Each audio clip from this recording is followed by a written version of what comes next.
Hey guys, Captain Foley with you. Hope you're having a good night. Just out for my walk. I don't know. I just want to talk to you about my birthday and stuff. My birthday's on Saturday. It's at my place, and with my OCD and my anxiety, it's hard for me to host things at my house. I don't know if anybody can relate to this, but I know I'd almost just prefer that Sylvia say we're going over to a friend's place or to a restaurant and surprise me there, have a big surprise party there. That way I don't have to worry about cleaning up. I don't have to worry about my stuff getting touched, moved, broken. I know it's just a few of my closest friends, but some of my closest friends are idiots and they stress me out. And hopefully if the weather's nice, which it's supposed to be, it'll all be outside, and so there's nothing going on with my stuff inside. That's fine. I'm still stressing out about it because I need to A, get the house cleaned up before then, bathrooms, whatever. I've got to get the lawn cut tomorrow. I'm going to be in charge of the barbecue, cooking the burgers, the hot dogs, making sure everybody's happy. It's just a lot of stress for my own birthday, and things like that bug me. So, just wondering if any of you guys can relate to that. It seems too stressful to be enjoyable.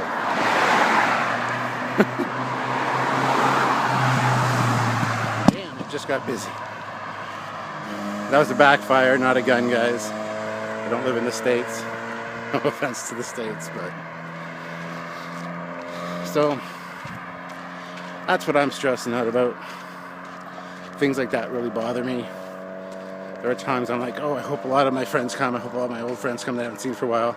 And then there are times where I'm like, I hope they don't come because they don't know the new friends. And it's going to be awkward, and... What if we don't have enough chairs to sit around the campfire? Things like that. Things like that go through my mind all the time.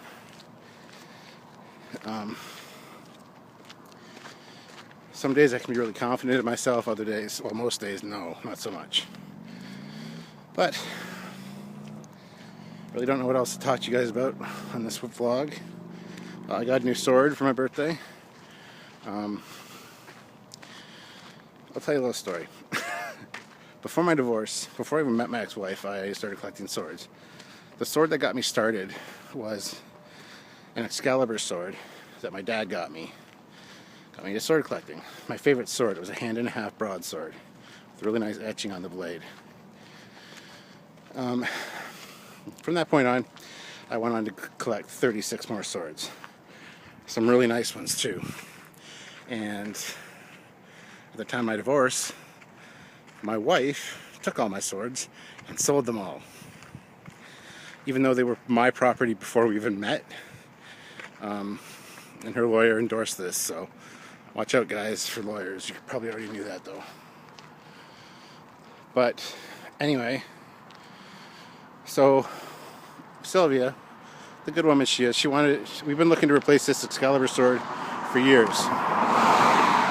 There's about 50 different reproductions of this said sword. They're all slightly different.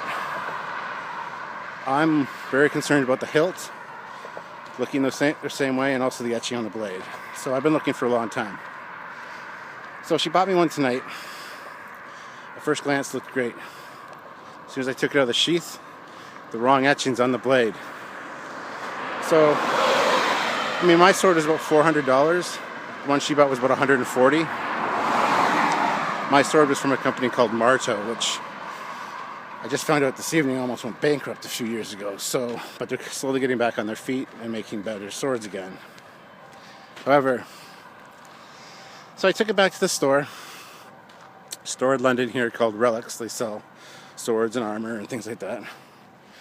And for the same price, I found the Kurgan sword from Highlander. The one that has the two little that pop out. Yeah. It was on sale for $70, and it was a clear out inventory kind of sword. So I snagged that, and I snagged two. Can't remember what they're made of. They're black, kind of like a black resin training swords. I used to have wooden training swords, but they tend to break. So I got a black katana and a black 1.5-hand broadsword training sword. Not only did I collect swords, I was also a sword fighter. I knew medieval broadsword. I had medieval broadsword training. I had kendo training, and also fencing. So I knew basically all the forms of sword fighting techniques that there were. Haven't done it for a few years. Been wanting to get back into it. My son has shown an interest in it, so I'm thinking I might take it up again. Hold on a second. Sorry about that, guys. The coat that I had on wrapped around my waist because it's kind of warm up tonight fell off, so I had to pick that up. Plus, I changed direction. I'm heading back the way I came because the way I was going to go that way doesn't have a lot of lights, so you guys wouldn't be able to see me very well. But anyway, on to sword training. So I've been thinking of getting back into that, teaching my son, trying to, hopefully I can remember everything and teach him. But one of the videos coming up, I'm going to give you a tour of the newly reclaimed swords that I got. I'm up to about 14, 15 now. Like I said, I had 36. Some of them I don't think I'll ever be able to replace. One of my favorites was from the movie Highlander 3, the Dark Magic sword, which is like Connor's sword but with a black handle. And it's got an evil winged demon etched into it. But the guy at the sword place said that they would be possibly re-releasing some of these swords. Because what happens is the movie comes out, there's a lot of interest in the swords, so they buy the rights to make the swords, and then the sales die down, and they can't afford to keep paying for the rights for the swords when sales are down, so they scrap it. And then 10, 15, 20, 25 years later, when a special release comes out of the movie or something, they take it up again and start producing new ones. So I'm hoping that happens with the Dark Magic sword, because I really want it back. On a more positive note, my dad recently bought me Connor McLeod's sword. The dragon, white-handled dragon edged sword. And this one's got Christopher Lambert's signature on it. He signed it. Got a picture of him signing it. It's also got his name carved into the blade, exactly like his signature also, with a certificate of authenticity. So, I mean, I've lost a lot of my swords, but I've gained some new ones. And I have faith that over the years, I'm going to find all the old ones I had. So that's just my little tirade tonight that I've been thinking about my sword collection lately. So thanks for listening. Other than that, all I can do is promise you guys that you will be seeing my sword collection soon. I might even put you guys in on some sword training. Maybe do some online sword training techniques or something. Something fun and something new that you guys didn't know that Captain Foley did. So plus it'd be a good way for me to get back in shape, because got a bit of a gut on me lately. That's why I'm going for all these walks all the time. But yeah. Anyway, this is getting kind of long, and I don't want the vlogs to get too long because nothing exciting, just my life. But a few of you have said you've enjoyed the vlogs, and I don't need 2 channels. You'll just kind of watch what you want to watch, and that's awesome. So what I'll do is I'll go now, but please let me know if you do enjoy the vlogs. I really appreciate hearing all the positive comments, and I will keep making them. But if I get If I get too old or boring too quick, I need you guys to like inform me of that, so that I don't wear my welcome thin kind of deal. So anyway, thanks for tuning in, guys. This has been a totally non-Star Trek related vlog. How cool is that? But anyway, if you have any questions about any of my swords or anything, or if you happen to know maybe you have a dark magic sword from Highlander 3 that's for sale, or even the MacLeod, the Clan MacLeod sword. I'm also missing that one. That was one of my favorites too. Which they had one there tonight for the same price, $140. But once I held it, I knew it was a cheap knockoff. The weight wasn't right. The handle wasn't wrapped properly. The MacLeod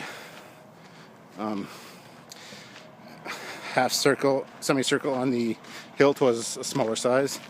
So I don't want knockoffs. I want some good stuff. But if you know of anybody that's selling swords or has swords that could possibly help me out, drop me a line. That'd be greatly appreciated.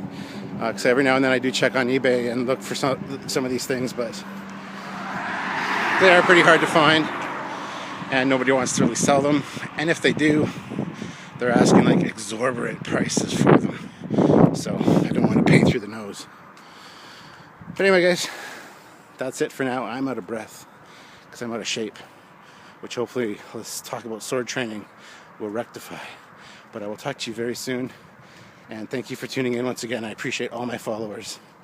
And I don't know why you'd want to watch my vlogs, but thank you for making them popular. Anyway, guys, this is Captain Foley signing off for now. I will see you tomorrow. Live long and prosper. Bye. Well, I walked a few blocks and just watched that to review it, make sure it was okay. Not bad, but I wanted to add something. One thing I'd be very interested in doing, I'm just going to turn around here so you can get some light to see me. One thing I'd be interested in doing for you guys is an AMA. Ask, must answer. Just throw me questions on the site in the comments, things you want me to answer, and I'll answer them in blog form for you. Or vlog form, not blog. Vlog form. Okay, so anything you guys want to know about me, anything like that, I think would be fun to do one of those. I might not have enough followers right now to really justify doing one, but I thought I'd run it by you guys, see what you thought. So, yeah, any questions you ever have, just put them in the comments below, and I'll definitely answer them either down below, or I'll make a vlog about it and address them directly, so that you guys can find out a little bit more about me. Okay? So, anyway, I'm going to let you go for now. Look, I have a halo. Hello. But I will talk to you guys later, and thanks again for tuning in. Bye-bye.